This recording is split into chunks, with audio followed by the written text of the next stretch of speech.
southerly direction into the desert in Syria, uh, in a region roughly in between Aleppo and Mosul. Aleppo, of course, is in modern-day Syria, and Mosul is in modern-day Iraq. But in 1915, these were both Ottoman Turkish cities. So the purple arrows that I've put on the map are highly generalized, but they're basically meant to show that Armenians from all throughout Anatolia were being rounded up and forced into convoys on foot under Turkish police guard or military guard, and marched out into the open desert, roughly in between Aleppo and Mosul. And It was during the course of these forced marches that many of the fatalities occurred, from exposure to intensive weather, from lack of clean drinking water, from lack of any kind of medical treatment, and starvation. So thousands of Turkish Armenians died, sort of through a policy of neglect on their forced marches out of their communities, wherever they happened to be from, into the uh, Syrian desert. But there was more at play simply than neglect, because especially in areas in the northeast where Turkish forces were not particularly well supplied, many Turkish army units resorted to looting and robbing Armenians who were either about to be moved or who were on the move, and taking from them any food or any other items of value. And these Turkish soldiers, themselves often very poorly nourished, invariably were also accompanied by just general local criminals who were willing to take advantage of the situation and steal and loot whatever they could from the Armenians who were being forced out of their homes into these large forced marches into the desert. And then you have Turkish authorities at various levels who are involved in the seizure of Armenian wealth and property. This prelude to genocide, which begins with seizures and expropriations, can also be compared to what happened to European Jews under Nazi German control during the Second World War, and even prior to the Second World War. So we find then that there are all kinds of risks that Armenians are facing as they're being moved forcibly from their communities. There's the risk of death from exposure, death from disease, death from starvation, or outright murder by renegade Turkish troops, or just outright criminals, Turkish criminals who were operating in the countryside under no particular control from anybody.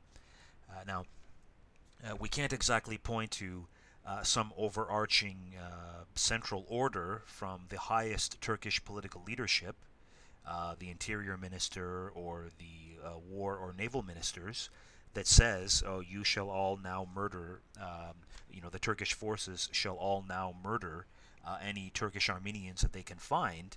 But it's pretty clear what their intent was, because by ordering the deportations and the evacuations of Armenian Turks from their, I should say Turkish Armenians, from their homes, they were essentially setting up a set of circumstances in which more general genocidal policies could be carried out. These improvisational policies of mass murder, either through neglect or through tacit approval of attacks against Armenians by criminals and renegade soldiers, or the outright murder of Armenians by the state, especially Armenian leaders, priests, intellectuals, journalists, and so forth, by shooting, which was also pretty widespread. So what we have here then is a humanitarian crisis, a manufactured humanitarian crisis of epic proportions. the consequences of the genocide were far-reaching. Uh, Now, at the beginning of the First World War, there were about 16 or 17 million people living in Anatolia. That is the part of the Ottoman Turkish Empire that corresponds roughly with modern-day Turkey. And out of that population, approximately 2 million people were of Armenian ethnicity. So the Turkish Armenian population was a very large minority population within Anatolia itself. And depending on which sources we look at, we find that the number of fatalities amongst Armenians during the genocide was anywhere from 500,000 to 1.5 million. So in other words, anywhere from 25% of the pre-war Armenian population of Anatolia to as much as 75% or three-quarters of the population. So here we find then that as a very substantial whether it was 500,000 or 1.5 million actually doesn't matter very much when it comes to categorizing this undertaking as a genocide, because remember, according to the UN definition, it doesn't have to be an entire population that gets destroyed, but just a substantial part of it. And even if 25%, even if we accept the lower number of Armenian fatalities, 25%, this is a substantial portion of the Armenian population who were killed simply by virtue of their identity and ethnicity and their religion as well. So for the Armenian population in Anatolia of 1914, the consequences were absolutely disastrous. This was a nearly complete destruction of a sizable ethnic minority in from pre-war Turkey. But we also find, though, that there are other implications that transcend the suffering and losses of the Armenians themselves. Uh, for instance, at the same time that the Armenian genocide was unfolding, the Turkish authorities were also destroying other minority populations, perhaps smaller minority populations, including Syrian Christians who were living in Anatolia, as well as Greek Christians who were either murdered or expelled. And the consequence then, by the early 1920s, was that the pre-war Turkish nationalists realized their goal, even though they lost the war, they realized their goal of creating an ethno-Turkish state in Anatolia, which is essentially the foundation of the modern Turkish nation state of the 21st century, for example. So the fact that this new Turkish nation was increasingly ethnically and religiously homogenous was in no small part a consequence of the murder or expulsion of minorities such as the Armenians or the Syrian Christians or Greek Christians. Another important consequence to consider is the attitude of the international community in this, and the reaction of the international community. Not surprisingly, there was widespread sympathy for the Armenians during the genocide, especially from allied nations who were more than willing to be supportive, not just because of the implications of the genocide, but because it was being perpetrated by one of the Central Powers. By Ottoman Turkey.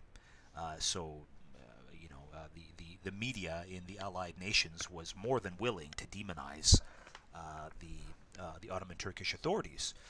But on the other hand, there wasn't much that the Allied powers could do about this, because after all, they were already at war with Turkey. They had already attempted to invade Turkey in the Gallipoli campaign, and weren't being and at the time that the genocide was underway, were not having much success. So there really wasn't much that the international community could do to stop the genocide, at least as far as the Allied nations were concerned. Now, the Americans, of course, at this time were still neutral, but as a neutral power, they had little influence over what was happening in Ottoman Turkey. And the one nation that might have made a difference was Turkey's most important ally in the war, Imperial Germany. And the Imperial German authorities knew exactly what was happening, both through their military attaches who were in Turkey, their diplomats, and also through German missionaries, religious missionaries, who widely reported back to Germany on the developments in the genocide. Uh, one one of the most important German witnesses in this respect was a missionary named Johannes Lepsius. But Germany, of course, was not willing to criticize or condemn the Turks for these crimes because, of course, the Germans were depending on Ottoman Turkey as an important ally in the prosecution of the war. So when all was said and done, uh, irrespective of the sentiments in the international community, which even in the case of Germany tended to favor the Armenians, there was little concrete difference made in terms of intervention, and intervention never really occurred. And so the implications then of that fact were pretty far reaching when it came to the experience of, for example, victims of Nazi Germany in the Second World War, because what the Nazis learned from the Armenian genocide was that if the authorities were in control of a subject population which they wished to destroy, there was really nothing that anybody could do about it. And in fact, not only was there little that anybody else could do about it, given that the victims were under the physical control of a particular authority, whether it was the Ottoman Turkish government or, in the case of the Second World War, the Nazi Germans. Um, it seemed, as far as the Nazis were concerned, that once the genocide was concluded, uh, it became largely forgotten. You know that the international community moved on to other issues, and there seemed to be few repercussions for the perpetrators of the genocide. So, as Hitler is said to have remarked in 1942, as the Holocaust was really kicking into the highest gear of destruction, he said, "Look, nobody remembers the Armenian genocide. Nobody is holding Turkey to account, and for us, it will be the same way. We'll destroy European Jews and other enemies of so-called enemies of the National Socialist Order, and there might be a bit of consternation over the short term, but over the long term, after we win the war, it'll be forgotten. It will be consigned to to the forgotten chapters of history." So in other words, the Armenian genocide, as a product of total war, simply emboldened future perpetrators of genocide in a total war context, because what they learned was that in a total war context, one could get away with just about anything, and that in the aftermath of the total war context, there seemed to be no repercussions of any particular significance. So in the time that remains of this first part of the lecture, I'm going to review some of the key developments in the Holocaust of the Second World War. It's impossible to try to develop a comprehensive lecture on the Holocaust in a half course that covers both world wars, but for the sake of drawing comparisons with the Armenian genocide, I'll at least sketch out in broad brushstrokes what happened, and for those who are interested, they may wish to take the course that we offer in the history department on Nazi Germany, or other such courses that deal with the Holocaust more explicitly. Just to give an overview or chronology of the genocide that was perpetrated against European Jews and other so-called enemies of National Socialism during the Second World War, we can, roughly speaking, break the story down into three parts. First, the pre-war measures of 1933 to 39, when the Nazi regime began to put pressure on German Jews living inside the borders of Nazi Germany from a kind of legalistic standpoint. And this involved disenfranchisement, expropriation,